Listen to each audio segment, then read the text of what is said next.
મારું નામ ગીતાબેન વિજયકુમાર રાવલ છે. મને થોડી તકલીફના કારણે રૂટીન ચેકઅપ માટે ગઈ હતી. ત્યાં મને સરે થોડું મેં બતાવ્યું તો મને એમને કહ્યું કંઈ કાંઈક નવું લાગે છે, તો એમણે મને ટેસ્ટ કરવા મોકલી અને ટેસ્ટ કરવા ગઈ ગયો ત્યાં કેન્સરનો ટેસ્ટ બહાર આવ્યો કે ભાઈ કેન્સર છે એમ. તો ઘરે આવીને વિચાર્યું તો આનંદ સરનું નામ બહુ સાંભળ્યું હતું, તો આનંદ સર પાસે અમે ગયા અને આનંદ સરે એમને ચેકઅપ કર્યું. તો ચેકઅપ કર્યા પછી આનંદ સરે કહ્યું કે ભાઈ નહીં 100% કેન્સર છે, તો આપણે એમની બાયોપ્સી કરાવીએ.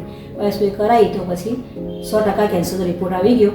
કેન્સરનો રિપોર્ટ આવ્યા પછી સરે અમને ઓપરેશનની ડેટ આપી અને સરે મારું ઓપરેશન સારી રીતે કર્યું અને સક્સેસ ગયું છે મારું ઓપરેશન.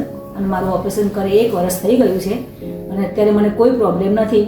હું રૂટીન લાઈફ જેવી હતી તેવી અત્યારે મારી રૂટીન લાઈફ ચાલુ છે અને ઓપરેશનના લીધે મને કોઈ પણ તકલીફ નથી અને સર સારી રીતે અમારી કેર કરે છે જ્યારે અમે રૂટીન ચેકઅપ માટે જઈએ છીએ ત્યારે. થેન્ક યુ ડૉક્ટર આનંદ, મને નવું જીવન આપ્યું.